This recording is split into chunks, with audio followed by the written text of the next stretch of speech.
Well, hello and good morning, everybody. Thank you so much for joining us. This is the first of the Solus webinars that we're doing in the morning. We know that there's a few people that said evenings don't work for them, so we're going to try one in the morning. Thank you so much for joining us. We're going to be here for about an hour this morning. And the topic we've got this morning is about our Christian witness online. Now, obviously, we're never going to forget the spring and summer of 2020 when our whole lives moved online. I mean, for me, my social life has moved online.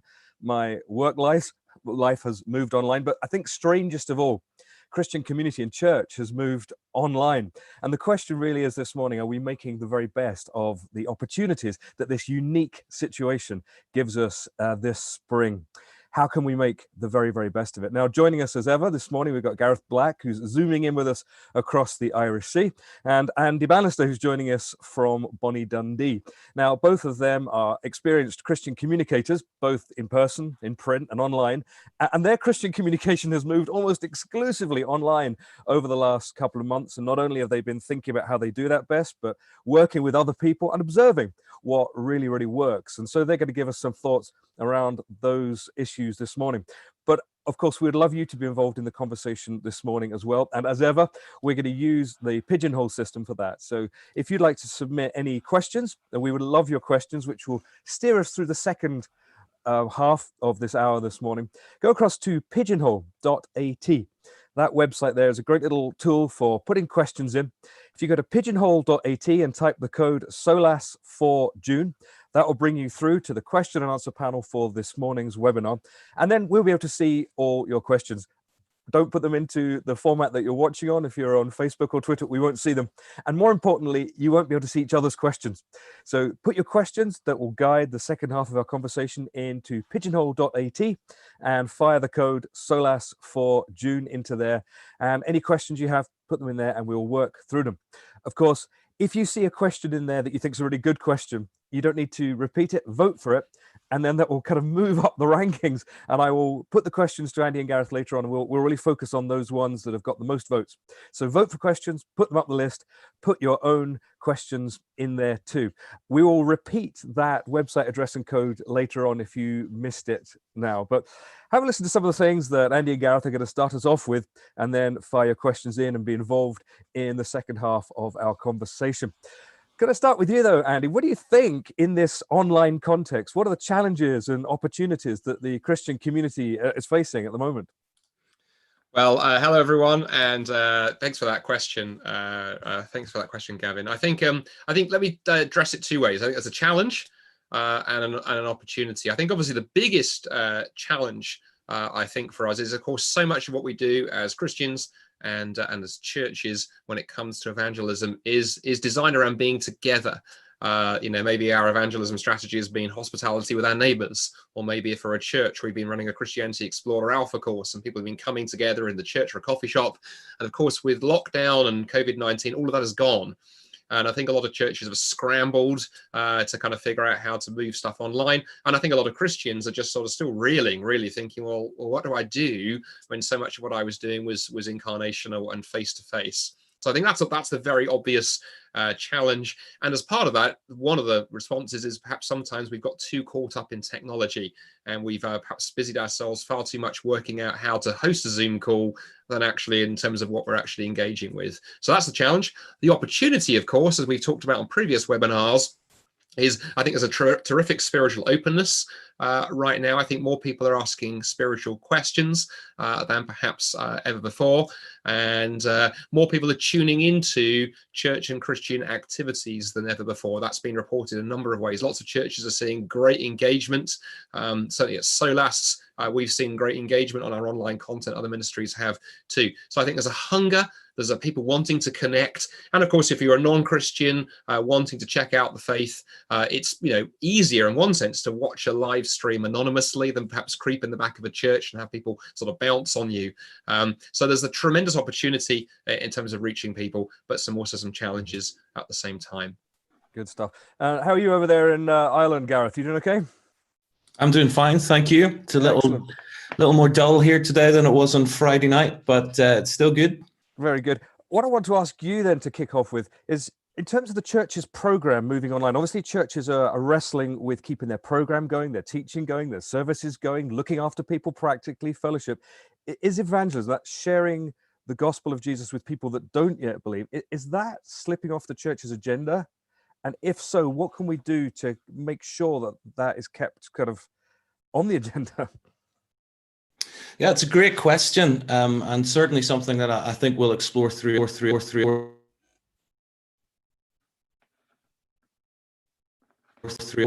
None of us had any idea that it would affect us to the scale that it certainly has. And so because of that, we're forced and have been forced in many ways to react to this rather than to plan strategically. And there is a danger when we find ourselves doing that we sort of go as churches and as ministries into kind of low power mode and almost put all of our efforts into sort of reinforcing those ministry staples that we have, often like the Sunday service. And sometimes then that comes at the expense of evangelism. But I do think evangelism really does need to be our priority for two reasons. One, because there's loads of biblical precedent for it. I think of Paul writing to the Philippians in his own lockdown situation. Obviously, his freedom was taken out of his own hands, and he's responsible and accountable to government leaders for when that freedom comes back, if it does come back at all. But he writes to the Philippians and said, look, I want you to know that everything that's happened to me has actually served to advance the gospel. So Paul was able to have the perspective that whatever circumstances he found himself in, even though his circumstances changed, his calling didn't. And there were opportunities there to share the gospel with people that under different circumstances he may never have met. So that's the biblical precedent. The second thing that I would say is, as Andy has mentioned, I think it's just an opportune time. I think there is a tide of interest that there maybe wasn't there before. People are not as distracted as they perhaps once were. A lot of the things that people find their security and their hope in have been shaken. And so it naturally raises questions for people. And of course, we all have this common experience that raises connecting points for conversation. We've all been through this and been affected by it in different ways. So we don't know just how long that window of opportunity is going to open, but there's certainly increasing evidence that there are huge evangelistic opportunities. And I think we'd be amiss to not take them as seriously as we possibly could. Okay, so Gareth, staying with you, for an ordinary Sunday morning service, I know many people are saying that they're very aware that there are people outside the church who are tuning in, who, like Andy was saying earlier on, are maybe spiritually searching, or physically getting to a church building on a Sunday morning isn't possible, or they like to sneak in anonymously at the back, and they're tuning in to our regular Sunday mornings. What can we do to serve those people most effectively? How can we engage with them? What are the kind of things we need to do to help those folks? Well, I'll mention a couple of things. The first thing I think is we really need to not just acknowledge that in theory or read about it in terms of statistics and polls like Tearfund have done and things that have come out of the Church of England saying that people really are engaging. I mean, I'm not sure if our listeners are aware of the Tearfund poll, but the poll that they did suggested that a quarter of adults in the UK were engaging with a church service over the period of lockdown, and 1/5 of those admitted to have never been to church before.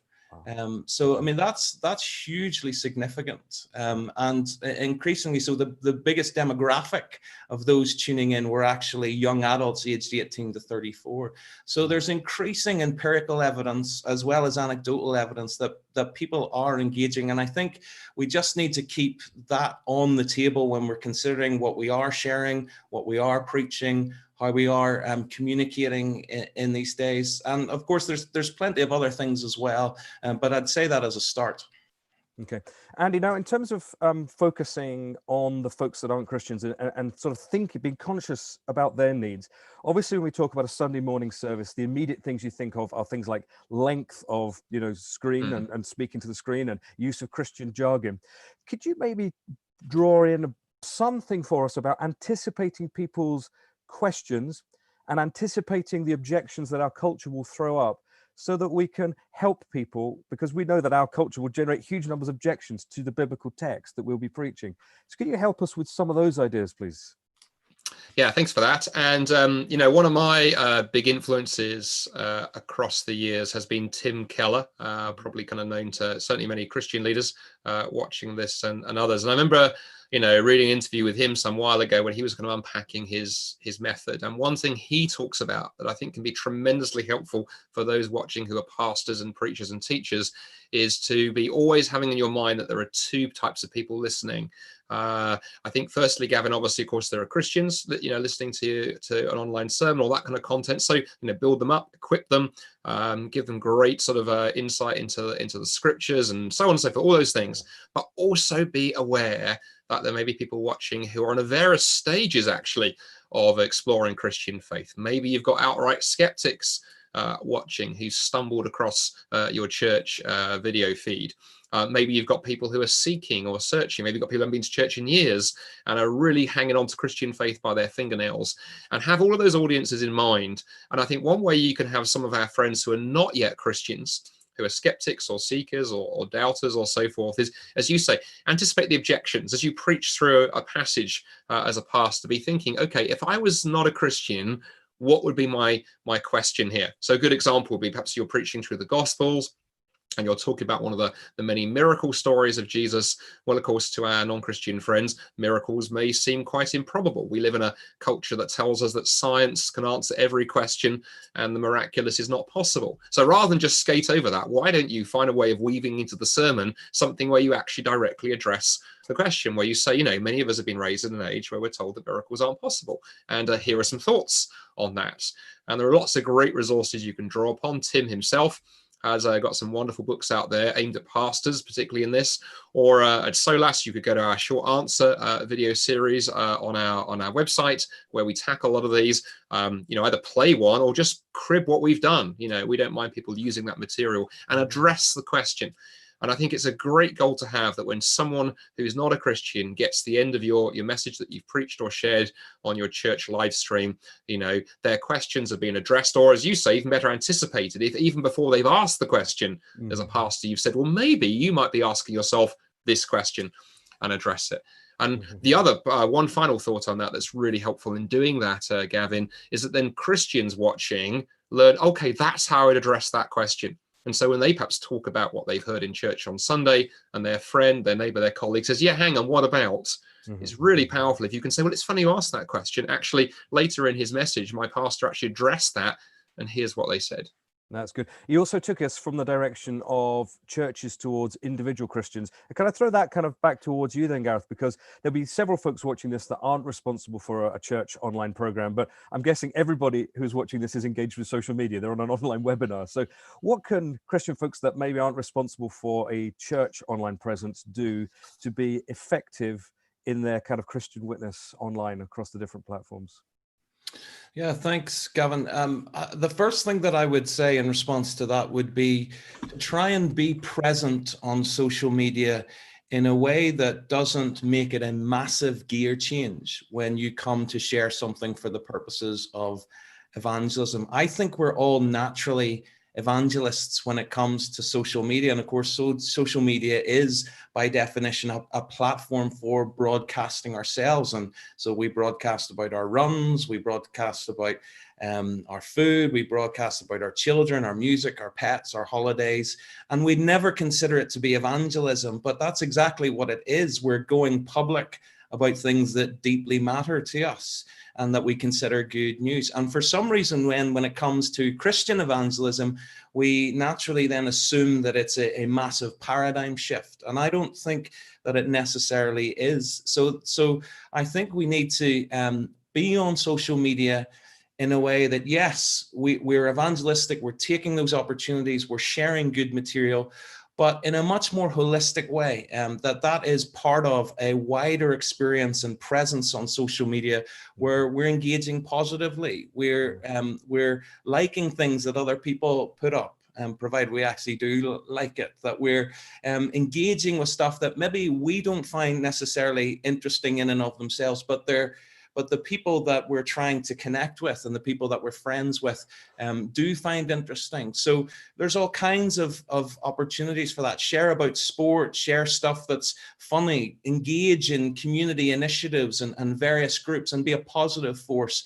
And I think that will give us credit then for sharing things that are more overtly evangelistic. We got to remember that people are our friends on Facebook and on these social media platforms for all kinds of different reasons. And perhaps if you invite a friend or a colleague to a carol service or an Alpha or a Christianity Explored, there's a sense of expectation that they have about what they're going to encounter. People don't have that same expectation on social media. And so if we purely saturate our social media page with evangelistic content, maybe controversial stuff, maybe political stuff with a Christian swing, it's likely that we'll be defriended or muted in some way. And of course, we don't want that. We don't want to cut people's ears off to the gospel. So the first thing that I say is lay the groundwork where you're a good presence online, and therefore your thoughts and your perspectives when it comes to Christianity are maybe not as overt, maybe not sort of directly sort of, you need to hear this, you need to read this, you don't believe this, here's all this evidence for Christianity, but maybe stuff like clips that appear on YouTube, maybe stuff about somebody's experience. I'm thinking of Simon Thomas, who's a Christian and who lost his wife, and obviously he's a Sky Sports News presenter. There's clips of people in the courtroom there's a clip that went viral very recently of a guy in America whose brother was killed by a lady, and he shared about how he forgave her and how she should give her life to Christ. You know, people find that stuff very inspirational, and it's just a non-controversial, inspirational way to just raise questions for people rather than just make hard, overt evangelistic propositions. Yeah. That's really helpful. Thank you. Just a reminder that you can put any questions into Andy and Gareth by going across to pigeonhole.at and firing in a code, and the code is SOLAS for June. And I see that there's a few questions coming in already. There's a couple of good questions in there for you, so I will put those questions to you, Andy and Gareth, in a few minutes' time. But thank you for those of you who started off getting the question and answer going for the second half of the webinar. You can still chuck your questions in there or vote for questions that you think are the best ones in there. Okay, coming across to you then, Andy. If we're taking the Christian message out into the social media area, that's got a very particular culture, hasn't it? In fact, social media has really changed our culture in many ways. What do you think the implications are for communicating the Christian message for the kind of culture that we're going into today? Well, Gavin, what can I say? What an amazing question. We could do a whole webinar. It's a big question. I know. That's a big question. Well, I think it's a very wise question as well. The reason being that I think digital technology, and particularly the internet, has changed our culture. I think we're all well aware of that. One of the reasons being actually that it's been noted throughout the history of technology that whenever communications technology changes, it changes society profoundly. So, you know, sort of 3,000 or more years ago, when writing was first invented, that changed culture tremendously. When we moved from papyrus to parchment and the codex in history, that changed everything. When the printing press was invented, that changed everything. The telegraph, radio, television, all changed the world tremendously. So communications, because we are naturally communicating creatures, and I believe as a Christian, because we're made in the image of God, who's a communicator, gets the heart of who we are, and the internet's done that. And there's been some positive things and some negative things. The positive things is we can communicate more quickly than ever before. We can communicate more over great distance more easily than before. You think of the way that, say, video calling has changed the world. Now, you know, grandparents, in Australia can see their grandkids in Europe in a way they never could before. And it's brought all kinds of advantages. The disadvantages that it's brought, and I think this ties in particularly to the question you just asked there, is I think it's brought in distraction. As a real culture of distraction. As many people have said, you know, most of us are glued to our black mirrors, like, you know, these devices that they go around, they ping all the time. They're constantly with us. And even if you haven't got the thing actively on, you're still, as somebody said, digitally tethered. an interesting exercise for all of us is try going for a walk sometime and leaving your phone behind so that you are genuinely free and unreachable. It feels quite weird, actually, if you're not used to doing that, but it can be quite liberating. So we're distracted. And so for churches, the pastor's preaching a wonderful message and live streaming, and there's a very good chance that somebody's got 3 other windows open on their computer and their phone pinging and things. So we're dealing with a lot of digital noise and distraction we have to cut through. The other thing for Christians that we need to think very hard about, Gavin, is we also live in a culture, a digital media culture, particularly around social media, that can become narcissistic very, very quickly. As one journalist put it, Stephen Marsh, writing in the Atlantic magazine 8 years ago, actually, and things I think have got even worse since he penned these words. He said, curating the exhibition of the self has become a 24/7 occupation for many people, and maybe this applies to some of you, watching this live stream.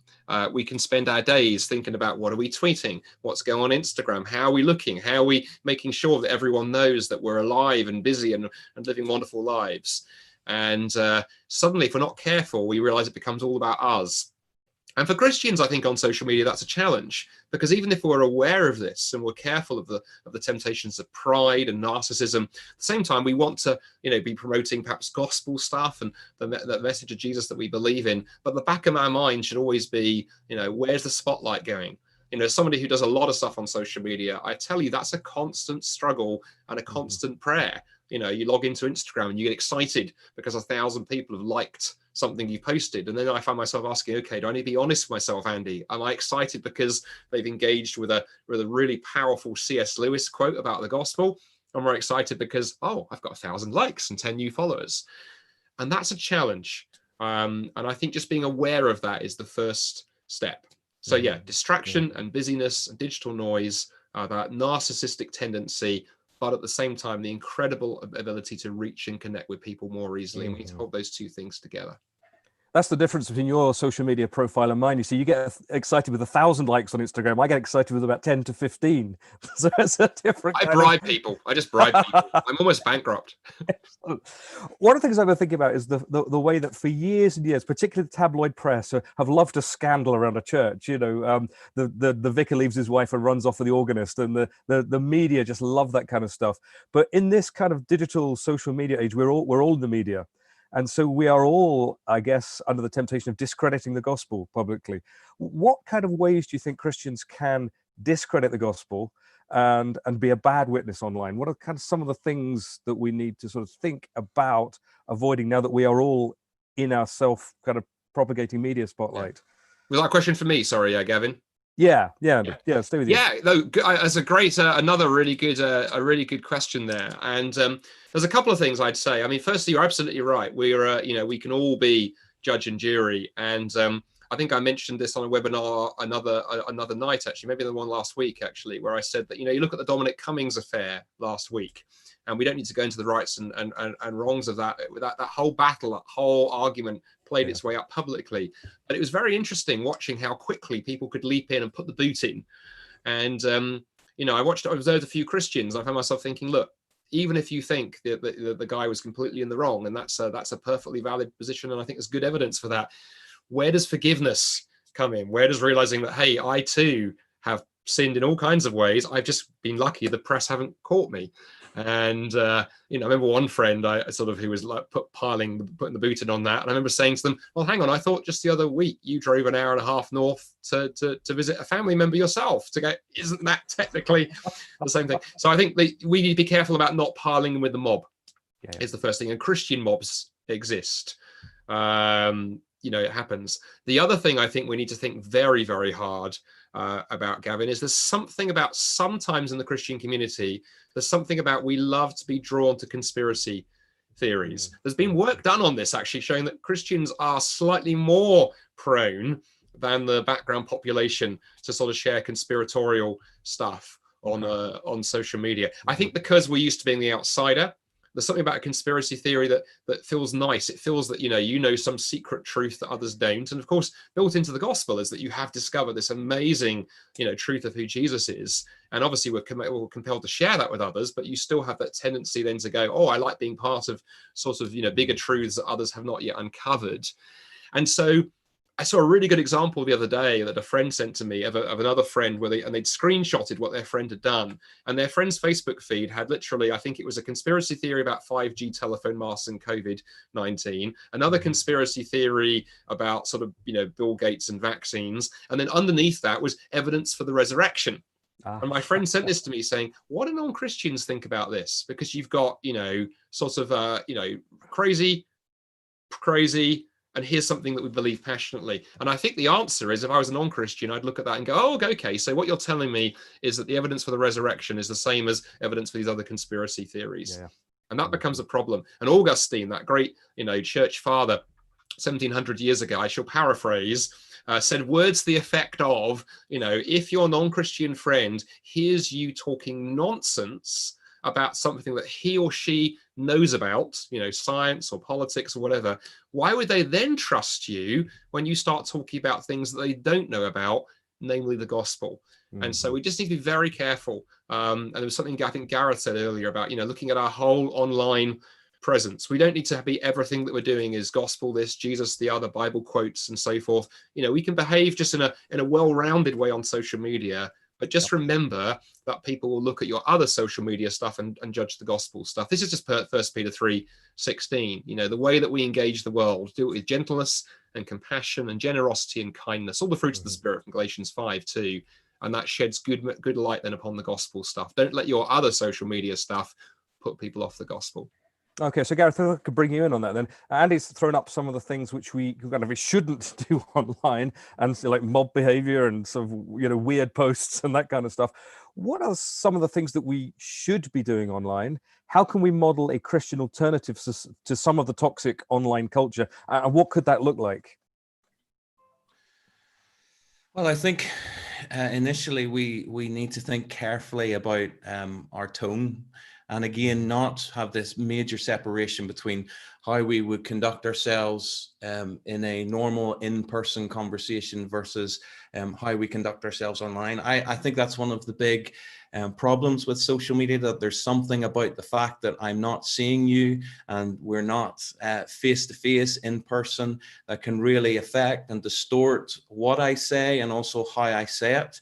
And I think we need to remember that, we're called as Christians to live in such a way that is worthy of our calling in Christ and that represents Christ. We're ambassadors for Christ online and offline. We're to live in a way that's worthy online and offline. And so I think it's good to engage with some of these ideas. I think social media, as Andy has already touched about, it's in some ways inverted the natural process of how we engage. It used to be that in person we would engage with someone, we would see who they authentically are and how they authentically look like, and then we go to small talk, and then we'd eventually bore down to what they think and what they believe. Now it's the other way around.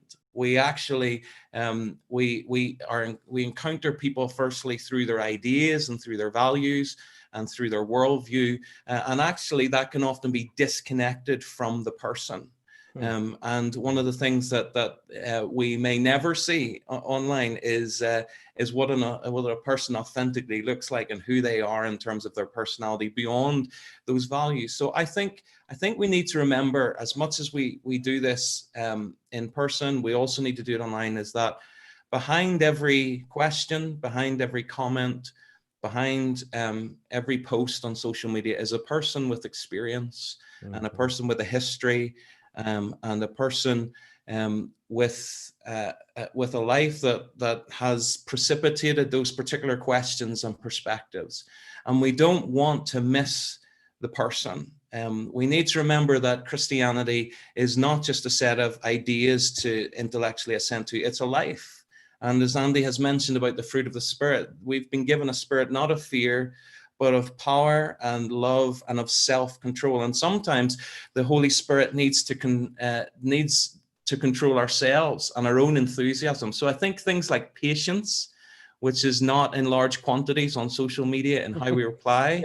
The whole question Andy's raised about checking our facts, and then being careful about the political stuff as well. Let's remember that we need to represent the gospel, and it's easy to conflate that with certain political positions. And often we can cut people's ears off from hearing the gospel in its purest form, mere Christianity, because it's so packaged and confused with a lot of political and cultural references and nomenclature and things like that.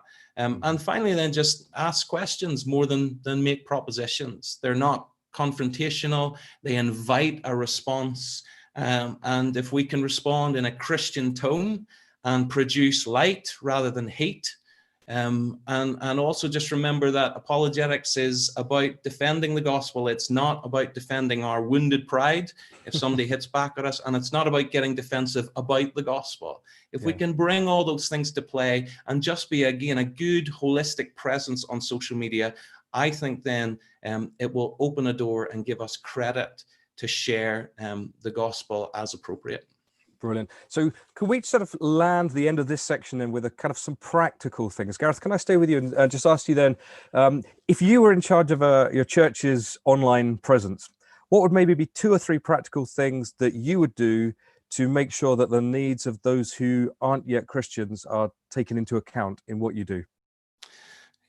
Yeah, I'm going to mention something that Andy's already touched on slightly, and that is, it's interesting to me that the internet was started by Tim Berners-Lee, I believe, in Geneva, which was also where Calvin began his preaching. And of course, the significance of that time when Calvin was preaching was Gutenberg had invented the printing press, and that was so effective it was a game changer for communication. And I think we need to see the internet in that light. Of course, there's a lot of vice, but there are huge opportunities. So let's take it seriously. This is a place where people reside, and we want to communicate where people actually reside and think and engage.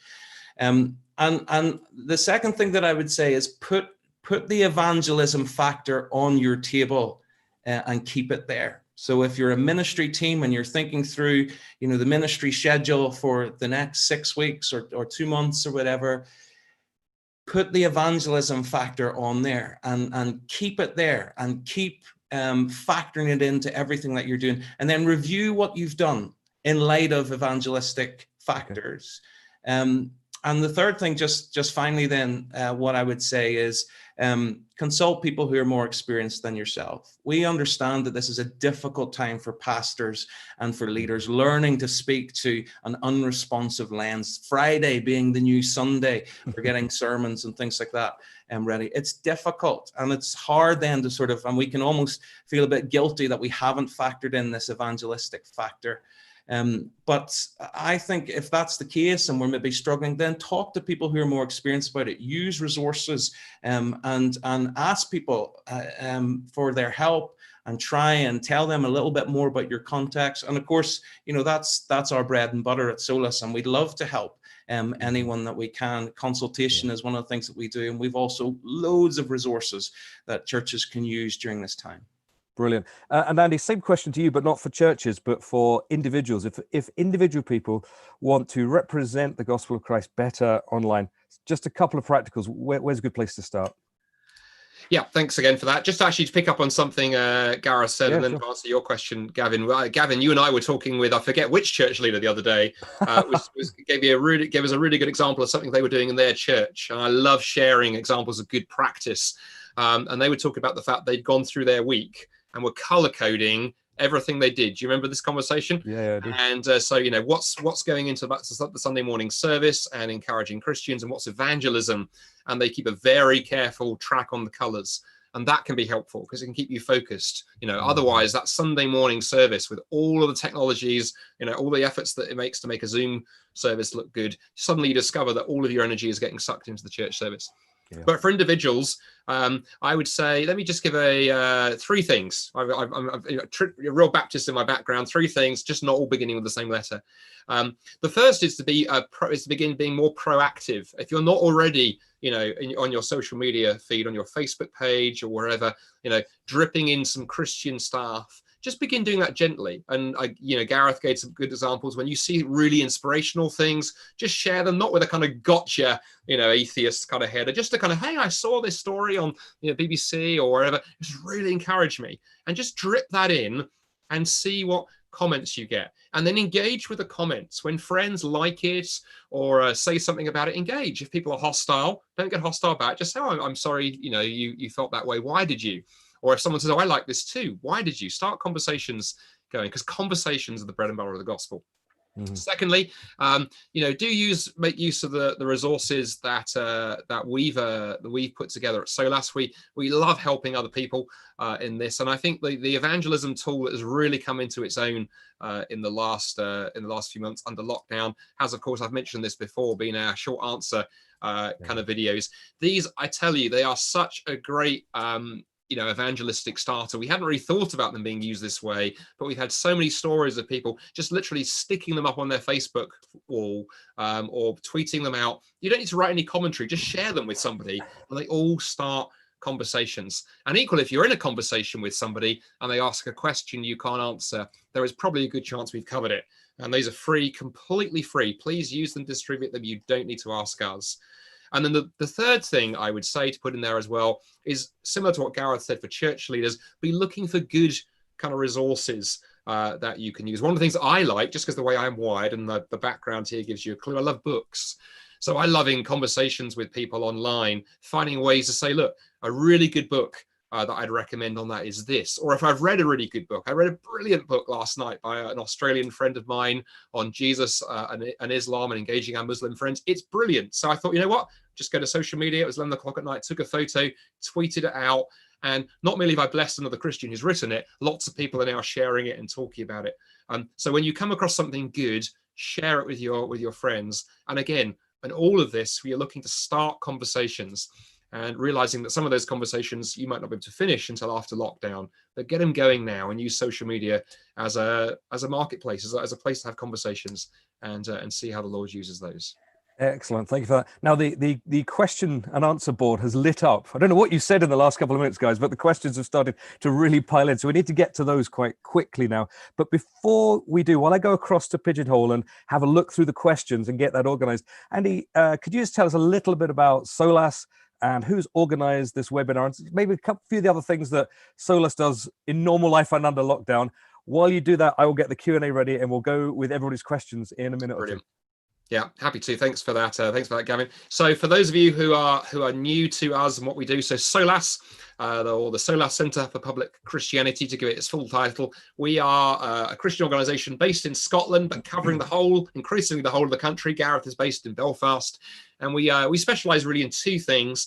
One is evangelism, and particularly evangelism and sharing the message of Jesus in a way that engages people and takes their honest questions very seriously. So when we're not locked down, we do events in coffee shops and pubs and restaurants. We love partnering with churches to put on evangelism events to which it's easy to invite people. We're doing a lot of that online now. So if you go to our webinar page on the SOLAS Facebook, on the SOLAS website, you'll see that every other webinar we do is an open forum. And so last week we tackled the question of where is God in a coronavirus world. Next week we're looking at hope. And those are great to invite people to, so invite friends to. So we do a lot of evangelism, and we're really excited to see how God works through that, and stories of people coming to faith through having first been brought along to one of those events. Then secondly, we love teaching and training Christians how to share their faith more effectively at work, home, at school, at university. And again, when we're not in lockdown, we have our Confident Christianity conferences that we tour across the country. We're looking forward to a whole series of those planned for 2021. But in the meantime, we do, again, events like these webinars and other stuff on our website, mass amounts of content there to help churches and individual Christians share our faith in a way that's natural and engaging and persuasive. As we say, lots of online resources. We've mentioned a couple of times the short answer videos. We've had about 1.2 million watches and engagements on those over the last couple of years, and really, really helpful evangelistic tool. So keep a track on those. We have a new one coming out every couple of weeks. I'm predominant on them just because of the history of SOLAS. We're going to have Gareth all over them before too long. So do check those out. And would just really encourage you to stay in touch with us too. So the best way to find out all the new things that SOLAS is doing, the webinars, the free resources, all the other bits and pieces, if you go to our SOLAS webpage, solas-cpc.org, it's probably linked in whichever service you're watching this on, Facebook or Twitter or Insta thingamajig, and can't keep track up with them all. And if you go to our website, at the bottom right-hand corner, there's a little button that floats on every page, and you can click newsletter sign up and just pop your email in there. And we'll do two things. Firstly, we'll take your email and we'll sell it to Google, make lots of money. No, just joking, only joking. That's not what we don't do that. We look after your data very seriously. But what we will do is once a month rather, we will send you an email from us with news of all that we're doing, lots of resources and articles and events that you can tap into. And we get regular feedback from people that they love that email coming, because that's new stuff you can use in evangelism. But one last request, and this really is a heartfelt request. The only way that SOLAS can do what we do, we are a tiny organization. There are some Christian organizations that are massive, huge, with multi-million-dollar budgets, and that's not us. We're small and lightweight, and we like it that way because we can respond very nimbly to the needs. But it does also mean that we can only do what we do with help and support. And so if you've enjoyed this webinar, we don't charge for anything that we do, but we do trust, particularly for Christians, to prayerfully consider whether the Lord might put you on your hearts. If you go to the SOLAS webpage and go to solas.cpc.org/book offer, or you can click the donate button on our website, we got a really special offer right now. We encourage people to sign up to support us for £3 a month. That's roughly the price of a coffee or 1.5 coffees, depending on what brand of coffee you like drinking. And just £3 a month makes a massive difference. And to the work we do, we can do more of this kind of stuff, and particularly more of the evangelism that we love to do. And as a thank you, we have got, it's very exciting, we've got a limited number of these Healthy Faith and the Coronavirus Crisis books. It's a fantastic resource with chapters from a whole range of different Christian authors in there, including myself and many other names that many of you would recognize, covering almost every aspect of how, as Christians, we can live well and follow Jesus well under lockdown. I've written a chapter on evangelism, so if some of the stuff that I've shared in the last half an hour has interested you, there's a whole chapter in there, and it's an ebook, and we've got some copies from IVP that we can give away as gifts to people who sign up to get behind and help us. Prayerfully, would you consider that, friends? Because it does mean we can do more of these and continue making a difference, training Christians and reaching those with no faith yet in Jesus Christ. Gavin. Brilliant. Thank you, Andy. Right, Gareth, Andy, now it's your opportunity to respond by saying that's a really great question, and to answer some of the really great questions that have lit up Pigeonhole in the last sort of 10, 15 minutes. Okay, so Gareth, can I start with you then? And someone has asked, how can we translate the massive online engagement into offline engagement when we are coming out of lockdown? How can we do that transition? Well, let me just mention two things. The first thing is to try and personalize it. So the thing with a lot of the online engagement is it's very broad, and it's reaching a lot of people, which is great, but there's not as much connection with individual stories where the conversation can go deeper. So my encouragement would be is if you see friends or colleagues or whoever on Facebook or on these social media platforms who are engaging and who are interested and who are maybe asking questions or liking things, then personalize it, go to that person directly online. And the second thing then is just make the invitation. We're getting to a point now where lockdown is beginning to ease. And we are able to connect with people. And, you know, we've been impoverished in terms of social engagement and face-to-face conversation for so long. And I think that's really opened up a renewed interest. People have more space for connecting with people, longer conversations. So simply personalize it. And then the second thing, actually make the invitation. You'd be so surprised at how many people would actually engage if they were invited, and so often we just assume that they wouldn't be interested or that we'd offend them in doing it. And of course, that all depends on how we make the invite, but many people do respond positively to an invitation. Can I stay with you then, Gareth? Another question is basically asking, does the church need to stay online when lockup, ends and we can go back into physical buildings to keep some of the current sort of opportunities going? Well, every church will need to sort of assess just how effective they're being online during this sense. So there's no cookie cutter approach, but I do think that if we get a sense. And I would be surprised if we didn't have any sense that we're engaging with new people, that people are picking up the content. I think we should make the most of that. That's not to say that we sort of abandon buildings and don't give up meeting together, as some are in the habit of doing. I don't think we should do that, but I don't think we should see it as an either or. Obviously, lockdown has forced us into a particular way of doing things. We're not saying that that's necessarily better. What we are saying is the change of circumstances don't change our call, and there are opportunities. So let's make the most of those. And if we have the capacity and we see the advantage, then even when we're back together, let's continue our online presence just as appropriately as we can. And if we do pick up individuals along the way and begin to engage, and maybe they're not quite at that point yet where when we're allowed to be back together, they're not ready to be in that place, I would say just have people who are willing to keep that conversation going online and to pick up those people, and let's aim for seeing those people come right through to the point where they're with us, they're confessing Christ, they're being baptized, and they're fully integrated into our local churches. Okay, Andy, can I bring you in now? Next question that's kind of worked its way up towards the top of the chart here is, it's got a lot of votes here, and someone's really asking about the validity of online evangelism. Can I read the question to you? Because it's been a popular question. It's quite carefully phrased. Didn't Jesus and Paul too model evangelism and discipleship through community and relationships rather than just passing on information? Is it really evangelism we're doing online or just publishing? Andy. Wow. It's a mouthful, but... Yeah, well, the interesting thing, let me start with the just publishing piece. Definitely, I was going to say this can tap into a couple of things. If we're not careful, I completely agree. This can tap into the whole narcissism piece. That actually we think it's evangelism, but it's really about, hey, how many numbers can we get on our church live stream? And isn't it really exciting? So we need to be wary of that.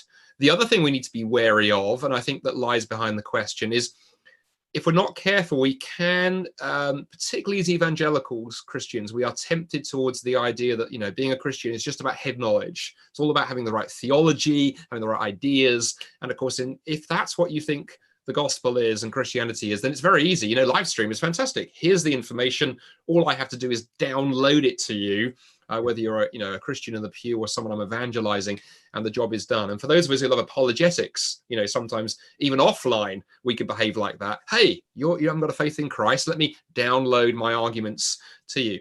And we miss that relational part. I completely agree. There's look how Jesus used hospitality as a big evangelism tool. Look how Paul, whenever he could, he tried to be with people right there in their midst, spending, several years there in Ephesus, debating and dialoguing with people so that people got to know him. So yes, there is that danger. I would just say a couple of things. I think whilst we can be cognizant of that danger and aware of it, particularly when we're out of lockdown and we don't just get sucked into just carrying on the way that we're doing now, I also think there is a model in the New Testament of everybody involved in the propagation of the Christian faith in the early years, seizing every opportunity they could. So I think Gareth may already have mentioned this one. Think of Paul, where he's there in prison. He doesn't go, well, I can't do evangelism because I'm locked up and chained to 2 Roman soldiers, and therefore I can't do it. He does 2 things. A, he takes the personal opportunity. He starts evangelizing to the soldiers he's chained to. You can't get more present than, they can't get away from me because I'm chained to them. But he also writes letters. He writes and he writes and he writes. He takes every opportunity to use the technology of his day, which was letters and as many scholars have pointed out, the other thing that Paul utilized to the full was the Roman road network. That was an amazing technological innovation of his day, that it was possible to send messages from one end of the empire to the other very quickly. So I think for us, I'd recognize the force of the question and say, how right now, given it's the best we have, how do we use it? Realizing that it has some weaknesses and some limitations. And particularly as we come out of lockdown, for people that we've been engaging with online, how do we now begin moving it into the more relational? If you've been talking with somebody online, what a great opportunity now for those of us who are allowed to do this to say, hey, why don't you meet for coffee? Why don't we get together and go for a walk in the woods? And it was great. We unlocked here in Scotland a few days ago, began to, and so we went for a walk with our next door neighbours last night, who don't have a Christian faith, as far as I know, kind of right now. And that was a great sort of dipping our feet back into being more relational and connected rather than remote. So yeah, the internet is a tool and it is very helpful, and we've got some precedents in the New Testament, but let's completely recognize that evangelism needs to engage the mind, engage the heart, and also demonstrate, I think, in practical compassion and friendship, what the gospel looks like. Interesting, you picked up on that narcissism. Somebody called David quipped further down in the pigeonhole box saying, hasn't bums on pews become likes and views? Isn't narcissism alive and well in the church? Thank you for that one, David. I was quite amused with it, but I think we've sort of got into some of that territory around narcissism. That's quite nicely put. Okay, Gareth, can I ask you to have a response to this next one that's working its way up the list here? Should we respond to memes, etc., shared by others that are sarcastic, or I guess aggressive towards Christianity, given that these may not really be an invitation to dialogue? Gareth. Yeah, that is a great question, and it kind of relates to this whole question of what if we do share stuff online and we get quite negative or antagonistic feedback. A couple of things that I think I would say about that is, first, I think we need to expect it. Jesus said that we would be ostracized and we would be thrown out of certain places, or perhaps that looks like unfriended now, because of our commitment to Christ. And so we need to just expect that there will be potentially some response, and sometimes some hostile response, and as gentle and respectful and wise as serpents, as gentle as doves as we try to be, there will always be that. And so we just need to have that expectation. But I would say in that we need to try as much as possible to make sure that the things that people do disagree with or that they have a problem with is the gospel itself, the content of the gospel itself, rather than necessarily the tone with which we've presented it. So again, it's trying to separate, the mere Christianity from some of the other ways we might package it. I think memes can be very effective. They're just simple. Many of them are just simple truisms. Some of them are funny. I think that can be a good way of sharing simple things. But I think we also need to remember, again, not to necessarily fight back, and remember our tone, and remember that Christian apologetics is as much about being Christian as it is about being apologetic. And so we need to bring those things in and just be careful. And again, establish as much as possible whether a person's objections are genuine or whether they're just spoiling for an online battle royal. And I don't think we necessarily have any responsibility before God to engage with people when their motives are purely to discredit us and mock us, and they're not actually interested in truth. Jesus was very good at that. He was very able to establish motives of the Pharisees and things like that, and engaged in them on that basis, and often didn't engage when he was aware that they weren't interested in truth. They were simply interested in discrediting him. So one final thing that I would say is, if this person is prepared to engage, and we're not discouraged early on, that's another thing. Don't completely be discouraged, but do try to tease out where it's coming from and what's behind it.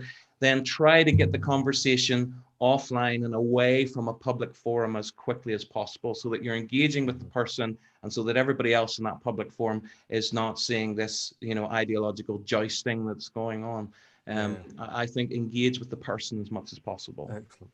That's helpful, Gareth. You might be amused to know, Gareth, that someone fired in not a question, but Gareth, I love your bookshelf, which has also received several votes while you were speaking there. So congratulations on your bookshelf. That was great. But more seriously, thank you for that. That's a really helpful way into that question. And there's a couple of questions that I want to kind of combine together and put to you as one question, because I know you've been doing a lot of reading, a lot of work recently on social media and how to market things. A couple of churches are asking how they can make their online presence more visible. So one person saying, which platforms should we use to go online? Another person is saying, how can we make our YouTube of our Sunday morning service more visible? And I think they're particularly talking about how they can become more visible to people outside their immediate church community. And I know you've been reading about that recently. So can you give us a steer, a few practical tips on that, please? Yeah, for sure. So the first thing I think I would say is realize that the different social media platforms have different kind of pros and cons. So Twitter tends to be kind of very kind of noisy and angry and sort of a bit like a bullfight. I often think actually whenever I read about Paul in Ephesus, you know, renting the lecture hall of Tyrannus and debating every day, I think that's Twitter.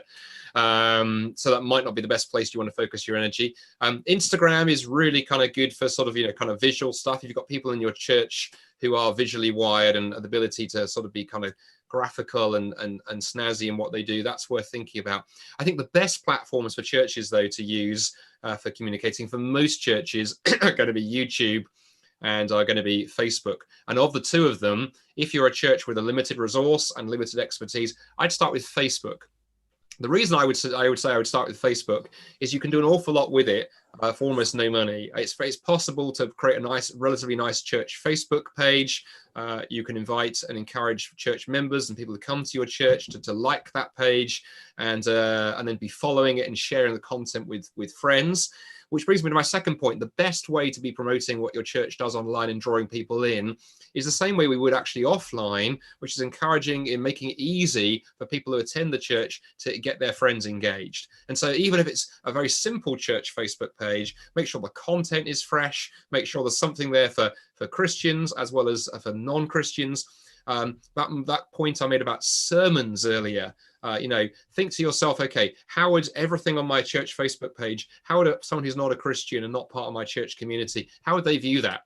Make it winsome, make it friendly, you know, avoid being sort of negative or sort of tribal. And that way you'll encourage Christians as part of your community start inviting their friends, because that's far more effective than thinking about, oh gosh, how can we go out and start, you know, trying to engage in, you know, spending money promoting what we're doing. So use the networks that you already have. And then thirdly, another really great way of engaging and bringing more people in is look for, you know, other churches and other Christians who are doing things like you are doing and get plugged into those networks. So Facebook has Facebook groups. And it's worth finding, you know, if your church is part of a denomination, you know, is there a Facebook group for, you know, for Baptist churches or Anglican churches or free churches, you know, get plugged into that, because that will give you, you know, insight into what other Christians are doing. It will increase your reach, and together we're stronger and have a bigger impact. And it builds Christian community and Christian unity.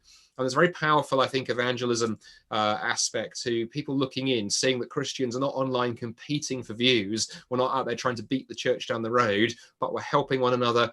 We're working together. Which brings me to my last point. Look for ways you can collaborate with other churches.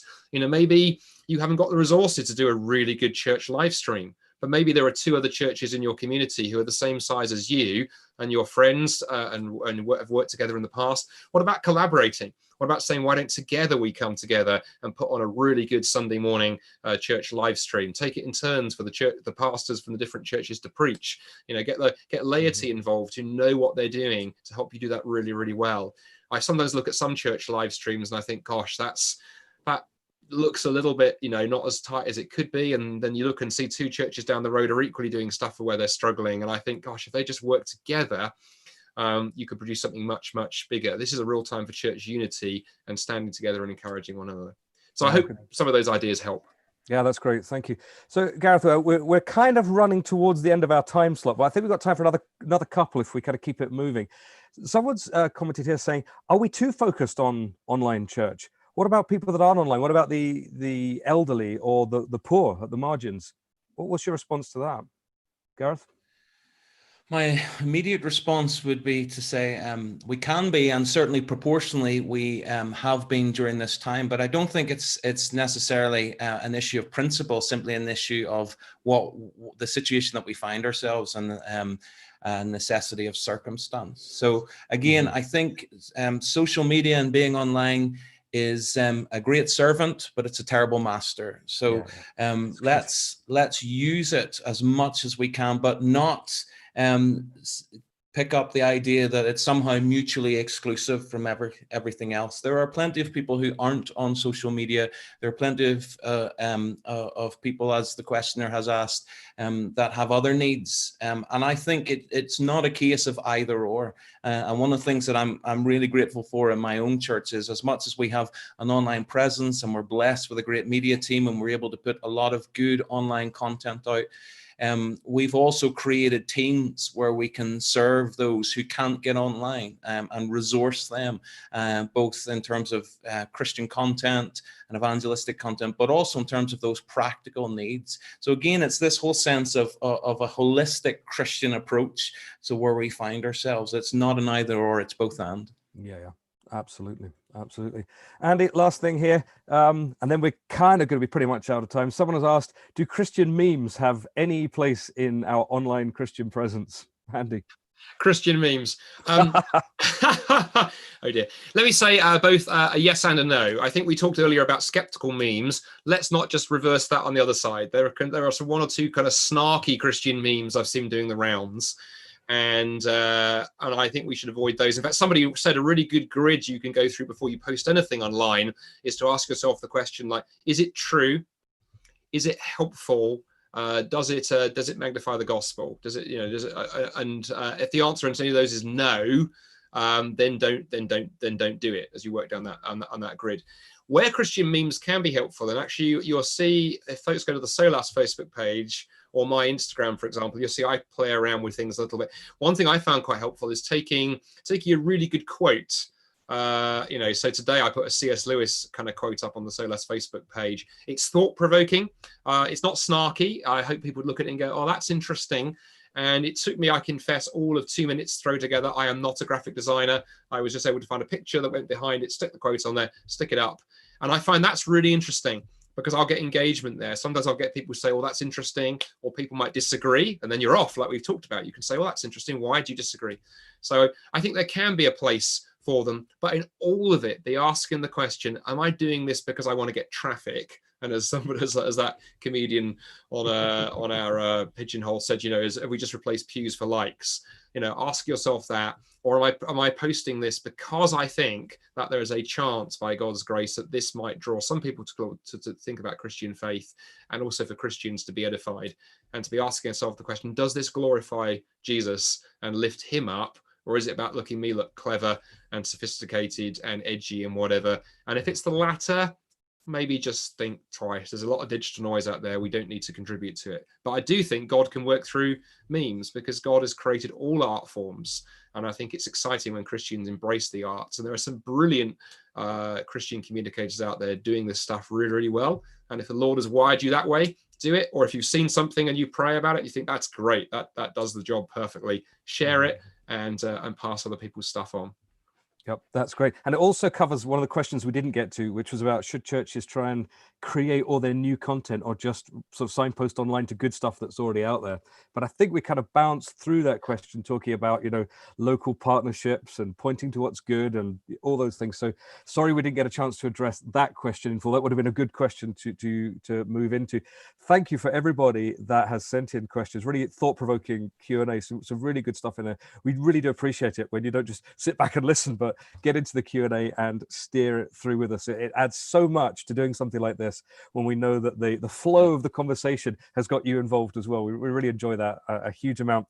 Well, we are through our hour. Our time has sadly gone. It went very quickly. So it just leaves me to say thank you very much to Gareth for your contributions, and Andy too.